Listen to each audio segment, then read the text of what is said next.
That's the one. That's the one we want.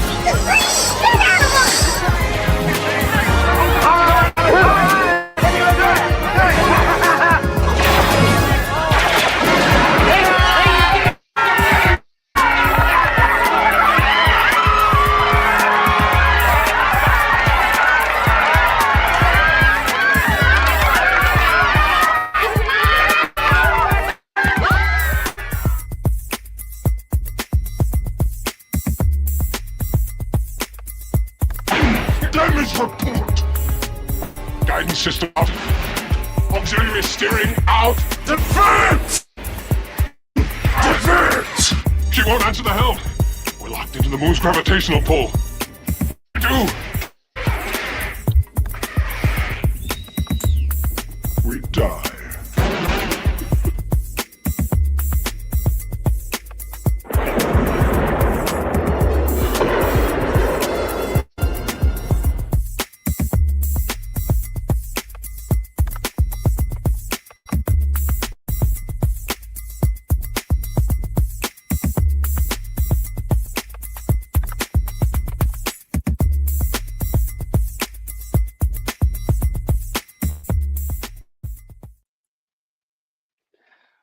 Welcome back to another exciting episode of BW Flix, the average movie critics, where we sit down and break down not only new movies or new flicks, but also old movies. Old movies. There's such a vast library of wealth of movies that are out there that's waiting for us to discover, review, go over, laugh, cry, have a great time, eat popcorn.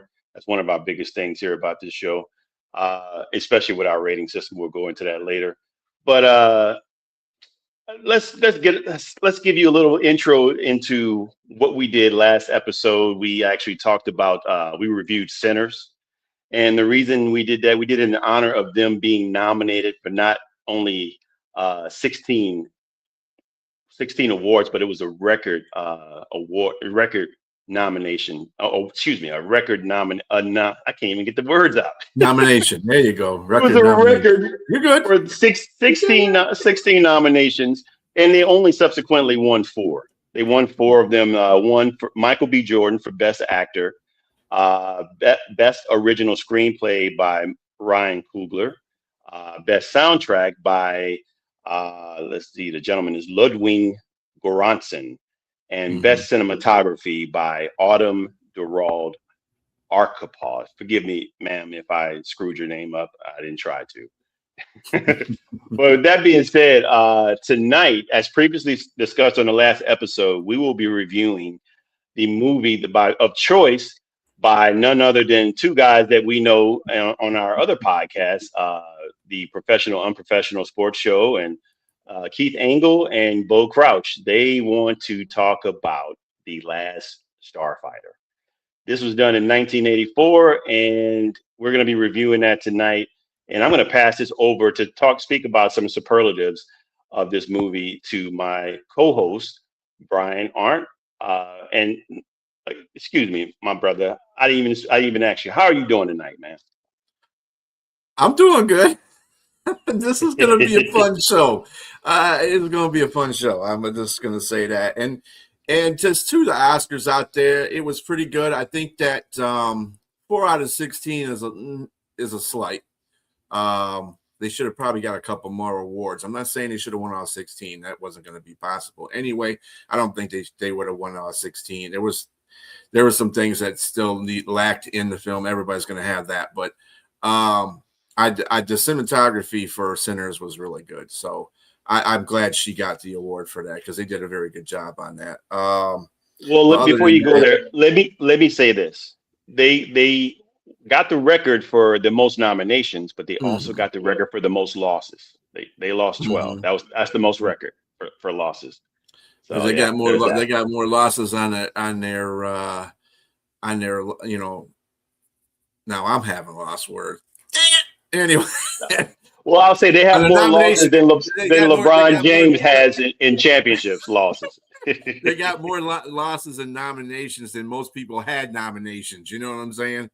Correct. So yeah, absolutely. It just works out that way, and it's okay. I mean, to tell you the truth, I didn't see the other movie that got Best Picture, and I heard that was a really good movie though with Leonardo DiCaprio.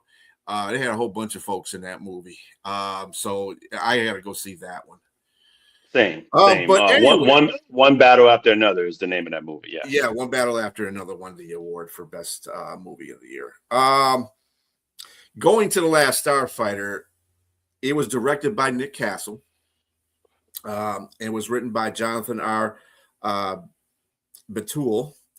It was produced by Gary Adelson, Edward O. Denault, and it starred Lance Guest, Dan O'Hurley, Catherine Mary Stewart, and Robert Preston were the four main actors in this movie. Cinematography was done by King Bagat, edited by Carol Timothy O'Meara, music by Greg Stefan. Production companies were Lower Mara Productions, Universal Pictures. It was also distributed by Universal Pictures. The release date of the movie, and this is one of the things that I had to realize. It was July 13th, 1984 when they released this film. It was a running time of 101 minutes. The country that produced it, obviously, that released it was the United States. The budget was $15 million, but they almost made double that in the box office at $28.7 million. So they did a pretty good job with the movie for the time it was in. So, and we'll get into that. What do you got there, James?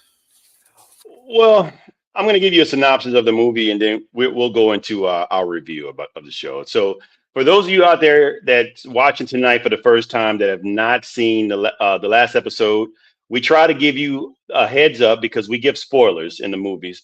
The movie we try to let you know the name of the movie, what we're going to be reviewing the next week. So we give you a full week to try to watch the movie so that you know that there are spoilers, and we try to review it, and you can chime in as well and let us know what you think about the movie and whether you like it, you dislike it, all the different things about it that you're excited, some things you may know about the movies that we may not.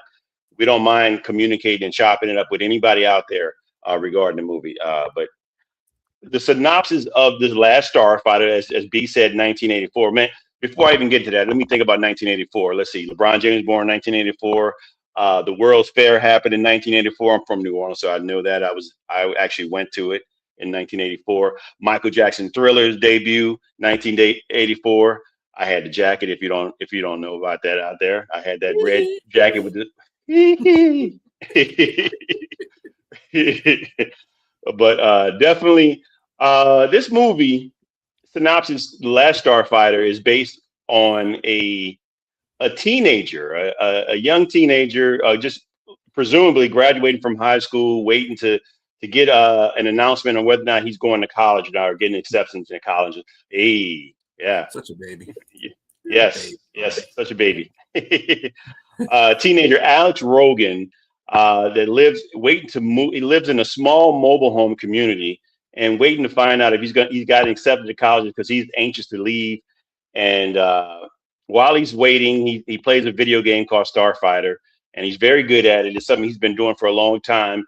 And finally, he's on the verge of winning or beating the high score of 900,000, and he actually does it. Everybody's excited for him. You can tell there's a small community because every little thing that happens there, everybody's excited or joins in on it. And so everybody runs and sends word. They go see him beat this score.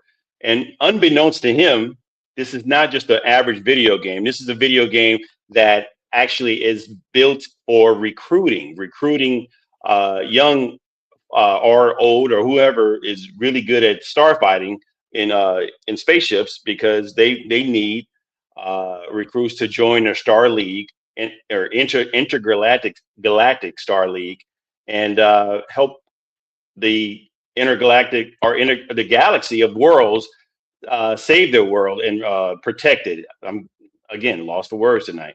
So they're supposed to protect the galaxy, and they're trying to get recruits to join them. And so it's based on whether or not he wants to stay home and not be bothered with that, or go and explore new worlds and become a part of something bigger than himself in the Star League and help protect it against Zur. Zur is the evil doer with and his armada that's trying to take over the not just the world, but the multiple worlds and galaxies. So we've already seen clips, a couple of clips here, and B, we can start reviewing from here. If you want to go first, you can, or I can go first. All right, well, let's get to the clips first here. I got a couple more clips on there, and this is the one where Centauri arrives to Earth to get the young man Alex Rogan, yes. and take him to the Star Empire to get him acclimated, because he was impressed with the way he beat the game. So here's part of it, just for a little taste of the movie there. I guess. Hey.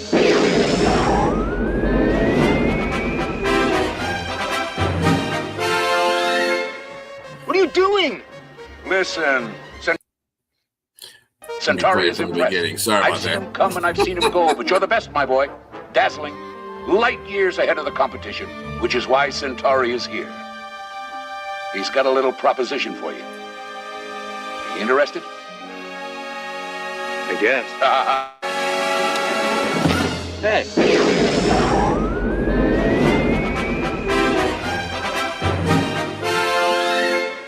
What are you doing? Listen, Centauri wants to keep it for a surprise. So the next one that we have too is actually the battle scene, near the end of the battle scene, where they use this device called the Death Blossom. This is kind of hilarious, but this is fun to watch too.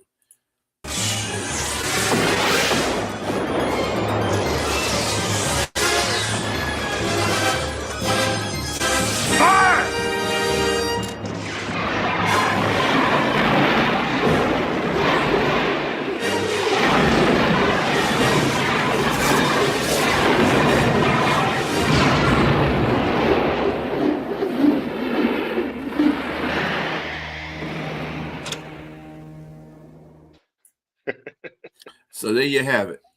Yeah, I'm going to go first. So, I mean, where do we begin, or where do I start? Look, that last scene you just saw out there, ladies and gentlemen, you saw the computerized spaceship, or the what do they call them? The gunner, and well, he's the gunner, and the guy that's his co-pilot is a navigator. And yeah. Mm-hmm. And you look at it, it's not a. I kind of want to say it's a ripoff. It's a ripoff of Star Wars, but it's a mixture of things. I saw some Star Wars in this movie. I saw Close Encounters of the Third Kind. I also saw War Games. We're looking at the video games. I saw, a young teenager playing the video game, and I also saw what's the other movie? Star Trek. I saw Battlestar Galactica. I've seen a lot of different things pieced together, and it was no real story that would just seem like it was. It had potential. Movie had a lot of great potential to succeed, and I can see why it's rated. What did you get? I think it was like a 6.7 and had 76% Rotten Tomatoes. Yeah, IMDb was 6.7, so I can see it was fairly rated high. But I think a lot of that's mostly, to be honest with you, it's on nostalgia. I think most people who watched it were young kids. I mean, it was a family movie, but it really had bad direction. I didn't like the way it was going. I mean, starting off, it seemed like everything you're trying to get a feel of the characters and character development. But Alex is the young teenager. But I didn't like the actors. Lance Guest, first thing I saw him in, honestly, was Halloween 2. And Jamie Lee Curtis was obviously the star, and she stole the show. Lance he was a co-star, but he didn't really show anything. And so now I'm looking at him in this movie as the main protagonist. And you got people like the actor that you saw that was in the car, that was Robert Preston. He's still in the show. Alex was boring. He was a boring character. He didn't really have any type of drive. He didn't have anything that led you to think that he was going to be the superhero, which he was. He's supposed to be the guy. The movie's called The Last Starfighter for a reason. I mean, if you hadn't watched this movie, we give spoilers. the antagonist Xur and his armada blows up all their starships. So there's only one left that escapes, and he becomes the guy that, after all playing this video game, believe it or not, and he's going to be the guy that destroys the armada, from playing a video game. And so, not saying this thing is unbelievable, because it's fantasy, it's sci-fi fantasy, and so it's already sci-fi fantasy, but it's even more like kind of unbelievable. Like so from a video game, you're going to be the only guy left. All those guys that were already veterans and everything else, they all got destroyed, and you're the guy, the lone hero that's going to destroy everybody, and come back and you save the day, and you're the hero. It was just not believable. And the relationship between he and his girlfriend Maggie, I didn't see a lot of good chemistry there. It just wasn't believable as a relationship. There was some good parts in it. There were some likable characters, like I mentioned earlier, Centauri, the guy you just showed with the hat that was driving the futuristic car. He stole the show. He had a lot of great lines in it. I liked his character. Character is believable. Greg, his navigator, I liked that character as well. And like I said, I liked the guy you mentioned off air was Lord Krill. Krill. And Xur and Lord Krill. Lord Krill is the one that gave that line. I'll give you that line to mention it. I'm not going to steal that line from you. But I mean, all in all, this movie to me, man, it just wasn't. It wasn't that good. The CG, look, it's a pioneering movie. It's a pioneering movie because of CGI. It was the first movie. Anybody out there, go look it up. Believe this is the first movie that actually had full computer graphics. If you look at Star Wars, they use miniature models. You look at Battlestar Galactica, miniature models. Star Trek, miniature models. It was great stuff, because if you look at Star Wars, man, it looked real. And the budget for Star Wars, to let you know, was between $9 to $11 million in 1977. This budget, like you mentioned, was $15 million. Let me put some context here. Had they have done some things like the miniature model, I think they might have gotten a little bit better effects to me with some of this, because it just looking back on CGI then in its infancy was pretty bad. Now it's horrible. It's hard. I mean, we're trying to get young people to watch these movies. I mean, we probably won't ever get, if they see this movie, they're going to be like, you're doing old movies? I'm never watching this show ever again. But I mean, but with that said, keep watching. It's history. Yes, keep watching, because we do new movies, and like I said, we do old movies as well, and some great old movies out there. But with that said, to put context on this, 1984, Terminator spent $6.1 million. I think if most of you have seen the original Terminator, that was well done. The story was well told. James Cameron, great movie. I can watch it over and over again. It's just from beginning to end, great story, and computer graphics, and combined with puppetry and animatronics and different things like that. It was just well done. It was well done. I think they could have did a lot more. They had a much bigger budget. They could have did a lot more with this movie. I think so. There's a lot of meat left on the bone. There was a lot left undesired stuff that just wasn't, to me, that wasn't good. I mean, I'm going to pass it over to you, and you tell me what you think, and I'll rebuttal again with that. Yeah, I think we're on the same page with that. I think the CGI was in its infancy. I think that was the first movie that did CGI on. So you got to give them a little bit of credit for that, because it looked like we were watching Atari, basically. But yeah, with the $15 million budget, considering that Star Wars started off with 11 million, and the cinematography and the special effects were pretty good, pretty excellent actually. They could have done a lot more to fuse the CGI and whatever they were using, depending on how their budget was. It just left a lot of stuff. They could have just did something different. I mean, I know they were trying to get this whole concept out there. It was a concept movie. That's how I feel about it. It's a concept movie, and the acting was meh at the best. The Centauri guy, Robert Preston, he was awesome in that. Hell, half his family members stole the show, once they were on Earth half the time, because, you had his brother up there, Lewis. He was up there, being in his footsteps, and his mom, the grandma, that was Maggie's grandma. I didn't think Maggie was especially the greatest actress either. In that, but they had some. Will Wheaton was in it, by the way. Will Wheaton was a young Will Wheaton in this movie. He's a guy that plays in Star Trek as what's his name? Ensign something, whatever. But his mom serves on the Enterprise as well. Yeah, so he's been through this, and he's played Will Wheaton. Will Wheaton has played that character throughout many of the Star Treks and through some shows, TV shows. Big Bang Theory is one of them. We were talking about the other way. Yeah, especially because could use more texture. That's exactly what I'm talking about right there. Yeah, texture, and it didn't. And they could have done a whole lot for 15 million. Come on. And I'm surprised that they made double, to tell you the truth. I guess it was one of those nostalgic movies. Yeah, I get you, Robbie. I'm just getting through the comments here from our viewers here.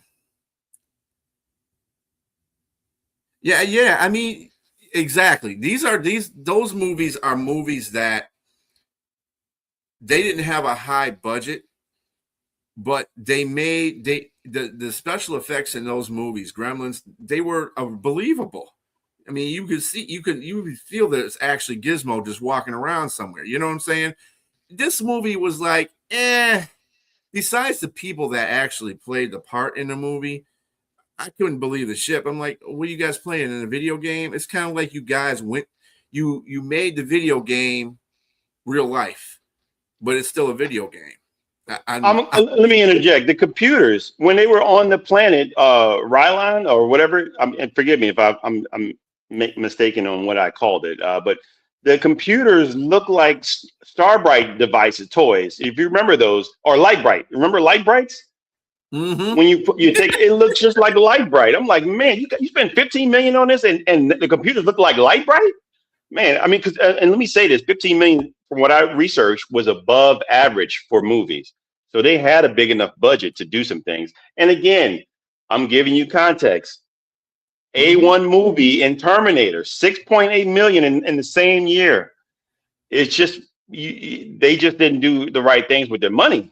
I don't understand. I mean, maybe the computer part just took all the money, took the budget. Maybe the computer graphics took the money. Mm-hmm. So, yeah. I mean, Robbie's got a point. The Death Blossom scene was pretty cool. The way they just broke into the secret weapon and they just destroyed every ship that was around them. That was pretty cool. And my favorite part of the movie, probably, and let me also say something.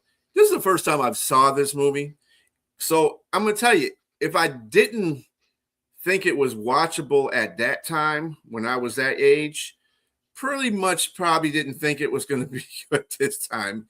But I watched it. There was some good play, there was some good things about the movie, but the best part of me was the line that that Zer gave at the end, when it was him and his last guy on the ship after they disabled it. Him and Lord Krill. Your little crew, and they were, and the moon was sucking them in, and he was like, "Well, what do we do now?" And the thing just went over his eye and goes, "We die." That's the best line in the movie. To me, that was the best line in the movie. I'm sorry. That's a sign of a true warrior going down with the ship. We die. Yes, I mean it was again. That was one of the few good lines in the movie, and I just really. As a kid, you're always looking for the protagonist. To me, when I watched this, I didn't get a chance to watch this as a kid. I knew of the movie. For whatever reason, it just passed me by. I never saw it, and I got a chance to watch it twice now this past weekend, and I'd like to get 4 hours back of my life. 4 hours back in your life, damn. but I mean, I'm kind of giving you the clue to what I'm going to rate this movie. And for all you viewers out there, we didn't mention it. We are definitely, the way we rate the movies, we use a system from 1 to 5, 1 being the worst, 5 being the best.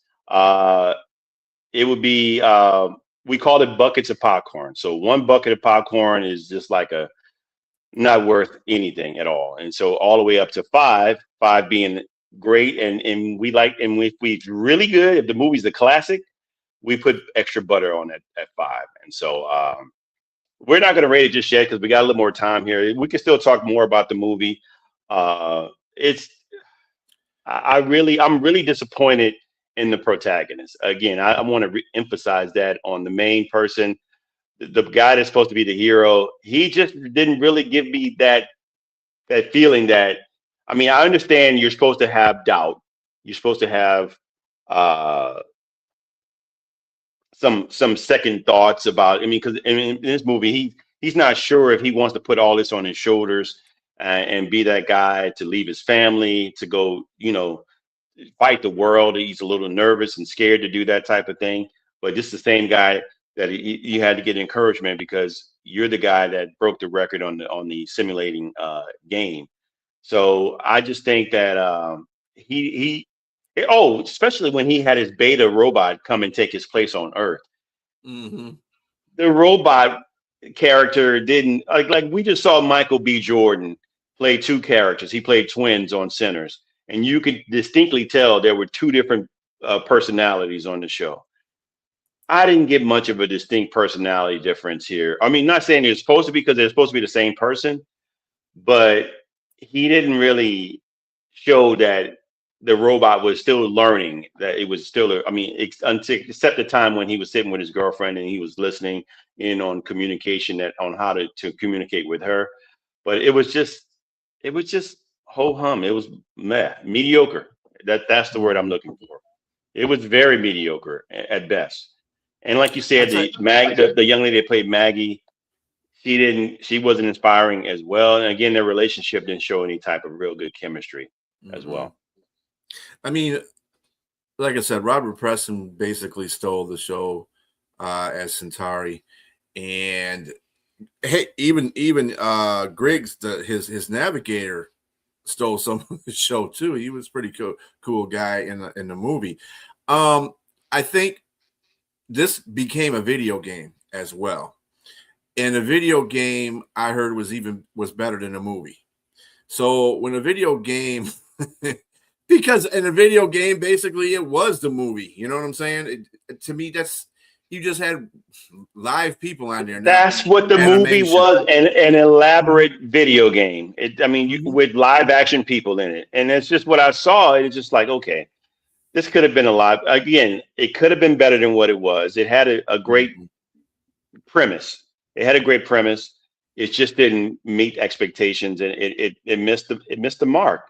They really missed the mark. And I'm surprised that it has a really high rating. I think awesome. What he said? He said the dude's younger brother was always annoying. I said he was great. I thought he was awesome too. I mean, little kids getting into Playboy magazines and different things like that. You're like, what? And the older brothers like say, I'm going to tell mom what you're doing if you don't go back to bed. That kind of thing. What did Sonya say? That he said, what do y'all think about the realism of his fear? That's what I'm talking about is missing in this. He really wasn't. He was more. I don't think it was fear. I just think he was just a typical teenager kid that didn't want to do all that and have all that on his plate. That's what that was. It wasn't about fear. I think it was about not knowing a lot of things. Like when he got on the ship, he was, when he was getting trained how to do certain things on the ship, it was kind of like he was kind of confused because he's young and he doesn't understand. He's just getting it. And then he realized that the ship's controls were the same as the video game controls, so he was able to function off that. And I never really thought he feared anything that was going on around him. I just thought that he was homesick.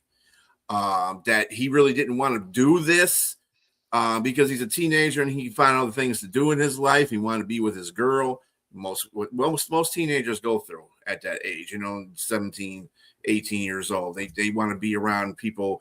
They don't want to go take anything on as responsibility.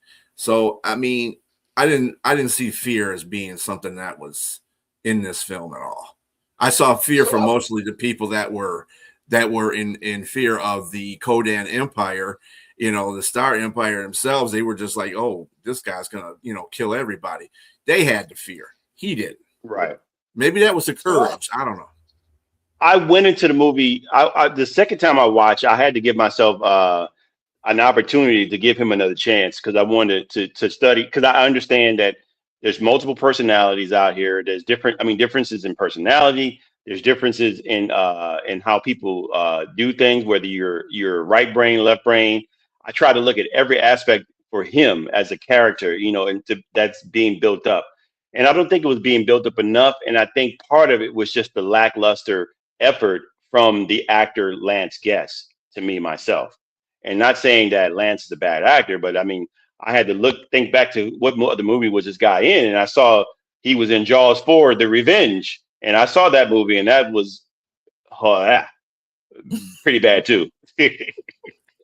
Look, we're talking about another movie before we even review that one. Dang. I just throw it out there, man. Lance Guest don't really have a good lineup as far as award-winning performances here. So that's kind of where you get the direction for him in this movie, where it's just, he didn't really give me a lot. He didn't give me a lot in this movie. And I get it was a PG movie. It's for family. It's for everybody. I think I'd rather watch Captain EO and Michael Jackson than this for 17 minutes than watch this for 2 hours. And like I said, I watched it twice. So I got 4 hours that I can't not obtain back and get put back into my life ever again. And so, and bringing that up, thinking about it, Thriller even had better special effects and it was more entertaining than this movie was as far as special effects. I mean, like I said, there was good points in this movie. I'm not destroying this movie by any means. It was a very good, there's very good parts in that movie. I understand the concept of it. A teenager is becoming, a hero. I just don't think that the person that played the part realized that or made you realize that whole situation. I think he was kind of a flunky hero. He didn't fear anything because he didn't understand anything. I think he had courage. I think he had a gold star for that. But other than that, I mean, I don't know, man. I got to say one thing. Catherine Mary Stewart, you did see her in another movie, and that was that Weekend at Bernie's. And she played the girlfriend of, what was his name? Andrew McCarthy. Andrew McCarthy. Yeah, she was Andrew McCarthy's girlfriend. Yeah. You know what other movie she was in it's my like one of my my favorite movies. My wife has watched it too. This is Night of the Comet. It's an 80s movie. Yeah. Cheesy, but she was a star in the movie. Very good. I love that movie. And it's like, but again, we're rating movies here, but yeah, she was in that one as well. And what did Sonia say? If I want to go back, what did Sonia say? She said Jaws 4 is the equivalent of Charlie the Starfish tuna fish buying someone. I'd rather the starfish Charlie the tuna fish commercials any day than that movie. The shark was roaring. The shark was roaring in the movie.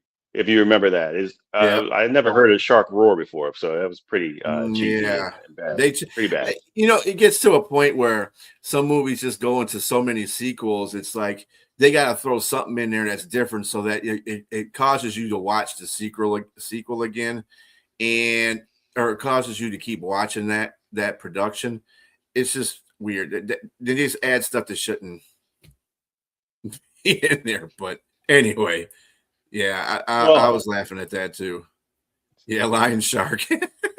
Yeah, I mean, you might as well. I mean, it was terrible. Just put a big mane on the shark and just. Right. I mean, it was horrible. But again, let's get back to this movie. I'm going to go ahead and rate it now because I don't know how much more I can talk about this movie. I mean, you got anything else about it that you want to say before we rate it? Yeah, I mean, no, not really. If anybody out there, actually, tell you, all the viewers out there, we really do appreciate your commentary in here, and we are watching everything. And I know some of you guys are really nostalgic toward the movie, and that's cool. Probably the reason why I'm not as nostalgic to the movie, because like I said, I didn't watch it when it came out. I watched it in this time. So, and I didn't have a feeling to watch it then when it came out. So that kind of tells you a lot, because I love movies. And that is something that just did not attract my attention at the time when I was growing up. So, but watching it now, I guess I got a jaded view of it. We got our first but also one. B also I like to say this. She gave it a I've seen some movies. I've seen some movies back in the day that I absolutely love as a kid, and then I watch it now and I'm like, I really like that, man. This doesn't hold up at all. So sometimes you revisit a movie and things don't hold up. I mean, but we were just talking about Purple Miami Rain Vice. come out in '84. Purple Rain came out in '84, and it still holds up. It still holds up as a pretty good movie.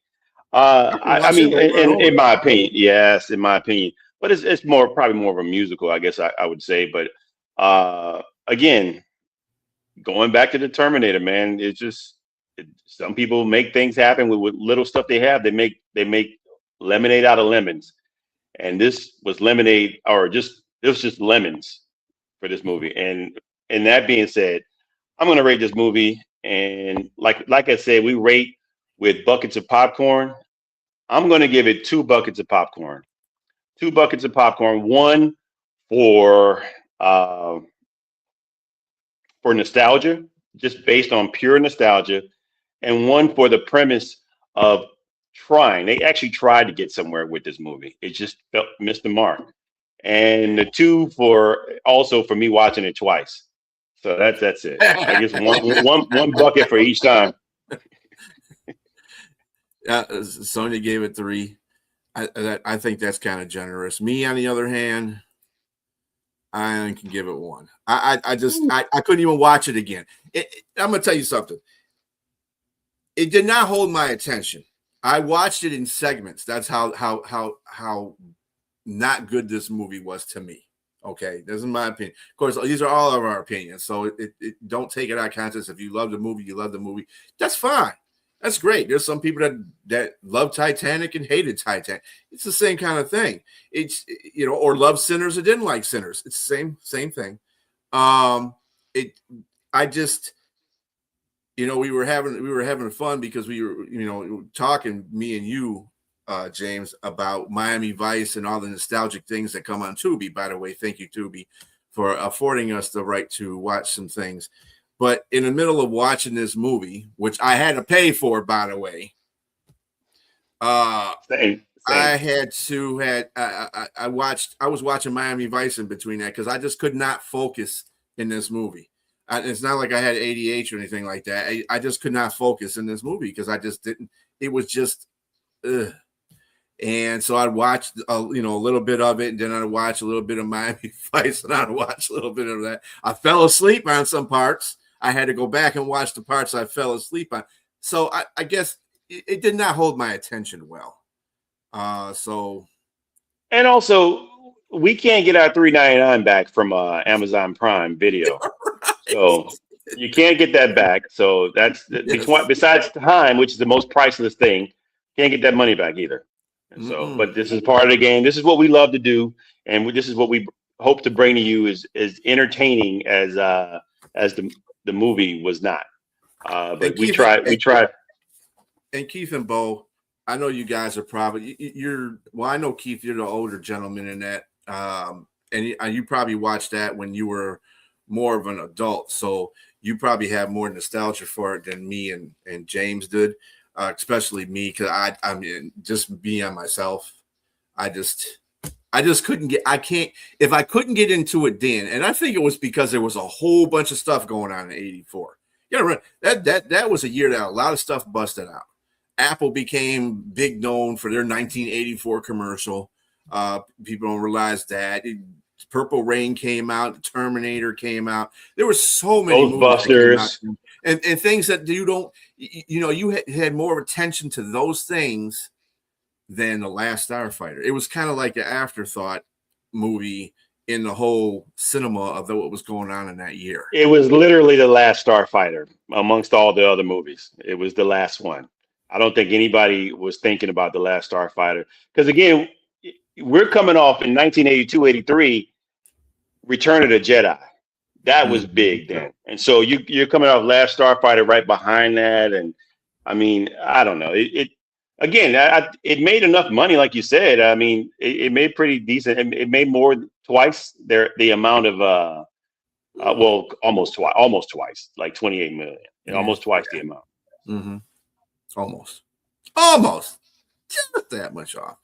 I mean, I know that we both had little bios that we were going to do on this movie too. Do you want to go first on your bio? Yeah, I chose Robert Preston because he caught my attention in the movie, and I thought he was a really good actor. So I was more interested in finding out what he was able to do prior to this. What did it say? Yeah. Didn't Nightmare on Elm Street came out in Nightmare? 84. Yes, That's what I'm talking absolutely. about. 84 it was an explosion of cinema in that year of so many good movies in there. I think another Innovative stuff Friday too. the 13th Part 2 and Halloween came out that year. There was another Halloween movie that came out there. There were so many movies that came out that year that overshadowed The Last Starfighter, and I think that's the reason why, unless you were just going through a stage where you want to see every movie, that's the reason. I love how you're getting excited about Nightmare on Elm Street with your fedora on. Anyway, Ready. All right, so yeah, they did. They have. I think that was the other thing that really was working against The Last Starfighter. There's a lot of movies they had to compete with. So yeah, and it just didn't come. And you know, and a kid growing up as a teenager, my damn self, at 84. I mean, you got to think about it. I wasn't I was into all the action films and all the, music video type of things. I was an MTV kid. So I wasn't paying attention to The Last Starfighter because I had Star Wars. I had Star Trek. What I had to be watching that for, so it is. correct. Okay, so Freddie, yeah. Freddie B. Freddie B. That's hilarious. So Robert Preston was born in June 8th, 1918, and he started out on stage. He also his first screen debut was in 1938 in a crime dramas called King of Alcatraz and Illegal Traffic. Early in his profession, he was predominantly in westerns. It wasn't all he did, but he most of the movies that he did was in westerns. A couple of them started out with Gary Cooper. That was Union Pacific and Bo Geste. I may have said that wrong for those of you who know these movies. 1939, wasn't even close to being born then. He was also featured in Northwest Mounted Police in 1940. He was a Los Angeles police detective in the noir This Gum for Hire in 1942. Gumshoe is hilarious. 1942 to 1945, he was in World War II. He was in the military. He was in the armed forces, the Air Force specifically, as a intelligence officer. He also, once he got out later on, he won a couple of Tony Awards. This is showing you his chops. He also, not only did he do movies, but he also did mainly stage and musicals. And so he won 2 Tony Awards for musicals, one for his performance as Professor Harold Mill, which is supposedly what Professor Harold Mill was in the Music Man.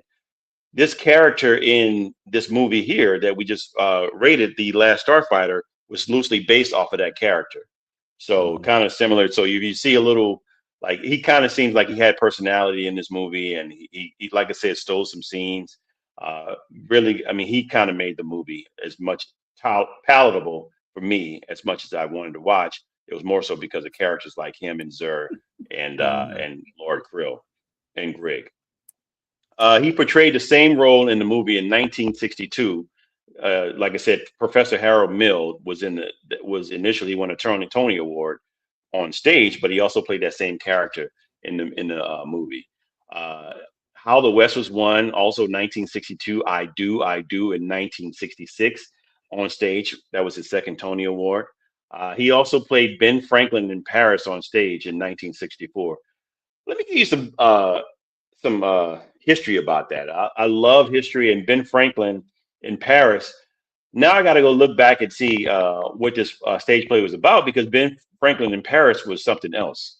We all know Ben Franklin as the guy, on the $100 bill, helping with Poor Richard's Almanacs. He wrote that, and he invented a lot of things and different stuff like that. But Ben was a player. That's what he was in Paris. He was not not a a Yep, crucial. young He Ben was was the not. man. Mm-hmm. Yeah, I mean, and he had gout, believe it or not. He also, like I said, did a lot of things, and he was in Paris.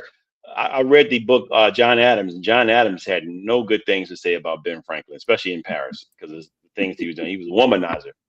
But with that being said, going back to this, he did the movie The Lion of Winter on stage. Excuse me. He also did the movie Mac and Mabel in 1974, Junior Bonner 1972, and Semi Tough in 1977. And his first Oscar nomination came for Victor Victoria in 1982. And he, of course, he did The Last Starfighter in '84. And he died of lung cancer in 1987. And this is Robert Preston. So he didn't play in To Serve with Love, did he? I didn't get that. I didn't see that. Okay. But if it was there, I'm not sure. Yeah, I remember seeing Union Pacific with him in it, because I like the old movies. I like watching a lot of the old movies. The time before my parents were even born. There's a green piece of paper. The $100 bill, you're saying? Yes, for sure. Yeah. Absolutely. Everybody knows that. Yeah. The youngsters even know that. But to go behind the scenes that he's the, he's a pimp. He's a what was it? What is it? A hoe for show. That's what he. Yep. There's a book about that. Yep. And yes, you're right. Mr. Adams does not speak very kindly about Ben in his books either. So it's hey, it is what it is. But Ben contributed. Hey, he was America. He's America. He's America. He was definitely America. That's for sure. Or you could say like Don King, only in America, baby. Only in America. Right, only America. Well, let me get to our star, or the meh star, Lance Guest. Now, we said before, Lance Guest was not the most thrilling actor in this movie. And there's a big reason why. He hasn't been in too many movies in the first place. He was discovered on Halloween 2 to play this part in 1981 because the person who did the producing of this show, or did the directing of this show, also did the directing of Halloween 2. So he said, yeah, we'll bring him in there. He'll be the star, whatever the case may be. So he got in there. And then, of course, you mentioned the Jaws, the Revenge, the crappy one. He did off-Broadway musicals. In 2010 and 2012, he was a guest on the $1 Million Quartet, and he was playing Johnny Cash. I want to see that, to see how that went down. Yeah, you play somebody, man. I want to see that. That makes more sense, because Johnny Cash was just very stoic, and so a lot of his movies seem like he's kind of a stoic guy. I mean, in Lance Guest. Thank you so much. Maybe. Hello. Yeah, he was born July 21st, 1960 in Saratoga, California. He is still active as an actor, according to this. His last film, by the way, or his last appearance as actor was in 2022. Looks like a TV show called The Patient. He was on one episode of that. And he went to UCLA to the theatrical films school, and he played with Jamie Lee Curtis in Halloween 2. He starred in A Roommate with John Updike. He also starred in Neil Simon's I Ought to Be in Pictures. These are just little roles that he had. His most notable role was The Last Starfighter. And it's probably because that's about the only part he was going to have a big role in. Again, he is not a very good actor. He's not a very good actor. He's literally The Last Starfighter. That's why there's no sequel. There's no. I mean, there's been talk about bringing another movie like this, or two. It's just yeah. I think one was enough. Yeah, one was enough. And again, he's a professional. I'm not trying to crack on a guy. Okay. He did okay for this movie. Obviously, it was a nostalgia movie. People recognize him associated with this movie. So I guess if you make your mark in the film industry as being the guy on this particular nostalgic movie, that's a cult movie, actually a cult film, then yeah, I guess that's your claim to fame. Your claim to fame right there. But he played in a lot of other TV shows.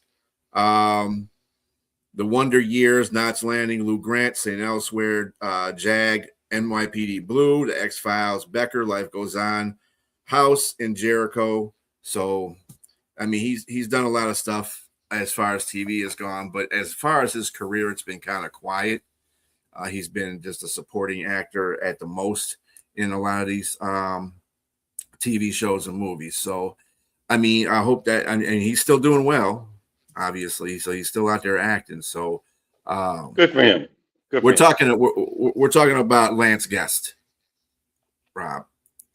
Yeah. So I mean, he's still out there. I mean, he's like that. He's like the guy that's absolutely the last guy you call when you need a part. I'm not trying to down the dude. He's just not gifted as he's gifted enough to be in stuff, but he's not just gifted enough to star in anything. And I think that's where his career lies. That's all. Well, like you said, maybe I'd like to see the Johnny Cash one and see I would too, to see how he did in that. Yeah. Okay. All right. Well, let's give everybody the news. We did each episode. This is our third episode. We've done one movie per episode, but going forward, we will be reviewing 2 movies, so it'll be a little condensed, a little shorter than what it's been. And as you can see with this movie, it could have been 30 minutes for sure. We didn't not need to touch base too much. 20 minutes maybe for this tops. But we will be like I said, condensing the runtime for each movie, roughly about 30 minutes. And so next episode will be episode 4, not Star Wars New Hope, but episode 4 for us, BW Flix. We will be reviewing 2 movies, and those 2 movies are Once Upon a Time in America with Robert De Niro. That's one of the older movies, and that's what we're going to do. We're going to do an older movie and a newer movie each episode, and we're going to do also newish movie 2011 Limitless with Bradley Cooper and Robert De Niro. And also, if you guys definitely want to either give us constructive criticism, you can either chime in during the show, you can communicate with us during the show, or you can email us. Our email address, is it listed here, B? Oh yeah, I got it. Hold on just a moment, and I will bring that up for you. There you go, right there at the bottom. All right, so you can email us at bwflix2026@gmail.com. Again, that's bwflix2026@gmail.com. You can give us the movie that you want us to rate or review. You can also, again, send constructive criticism. And if you like the show, please like the show and on YouTube or Facebook and on our live or just whenever. You can subscribe and share with anybody that you know out there. That way we can continue to give you good content. Again, the movies are going to be Limitless with Bradley Cooper and Once Upon a Time in America with Robert De Niro. He's in both those movies. One's older, the latter I just mentioned, and Limitless is becoming older as it was in 2011, but it's newish. Very good movies. We'll see if they're very good. I'm putting that out there already. But hopefully you enjoy the show, and then you'll join us back. B, you got anything for them? Yeah, we watch these movies just to let you know that we try not to give our audience fits in trying to find a movie. The last Starfighter was basically what we got from a couple of people who chimed in and said what they would like us to review, and we actually had to go online and pay for that. Unfortunately, but we try to keep our movies free so you guys can see them as well without having to pay anything. unless you got your normal things like Netflix, Hulu, whatever the case that you're already paying for. But we try to keep it strictly to Tubi. Tubi has movies on there, past and present, very good movies on there, nostalgic TV shows, everything like that. I should be a spokesperson for Tubi because I'm basically giving them a lot of credit here. So go out there, get yourself, sign up for Tubi. It doesn't cost anything. You can watch all kinds of classic movies. Now, the benefit, the thing that's not good about it, if it depends on who you are, is there's commercials during the movie. But it does not take away from the movie itself. You still have everything. If it's rated R, it's going to be rated R. If it's rated PG, it's going to be rated PG with some 13 with some language in it or anything like that. You're going to see blood and guts in movies that are horror movies. It's doesn't take away from that. You're just going to have a couple of Prudential commercials in there. A couple of medical commercials in there. And other than that, you should be fine. You can get up and get yourself a snack during the movie. Take care of your business during the movie, stuff like that. So and to add to that, the ads are only roughly about 1 minute and 15 seconds usually. And it could be like 4 or so commercials. I mean, and they're short, they're very brief. And like B said, you don't get the movie, they're not cut. So the movies are there. Cash request of Boeing. I feel like I need to. Somebody needs to give me my $3.99 back. Tubi is one of our exactly. Tubi is one of our go-tos, though. It's our mainstay. So for you guys out there that are watching these movies, we want you to watch these movies. What did it say? JD Revenge. Is that what it is, Wes? Oh yeah, JD's Revenge. I'll write that down. He wants us to review it. Yeah, for sure. I've seen it too. It's blaxploitation. It's good. I know who that is. So for sure. Now, with that being said, make sure that I lost my train of thought here. In regards to Tubi, please watch the movie. We give you a full week to watch the movie. If you have not seen the movie, and we're telling you what we're going to review, we tell you in advance so that you can watch it because we have spoilers in our reviews. We will give spoilers, and we're unapologetically giving the spoilers because we that's what we do. We like to talk in depth about the movie. We don't like to hide anything or sugarcoat anything. We like to go into different scenes, everything. So if you're going to watch the show, make sure you watch the movie in advance if you don't like spoilers. Okay? With that being said, again, we gave you the 2 movies. We thank you for joining us tonight, and we hope you enjoyed the show. We look forward to seeing you again. Showtime is YouTube's, Facebook Live at 8 p.m. I said 9 p.m. last time. I'm erroneous on that. I was moving too fast. There's no 9 p.m. It's 8 p.m. We end at 9 p.m. Eastern time. Thank you again for watching our show, and we will see you next episode. Peace.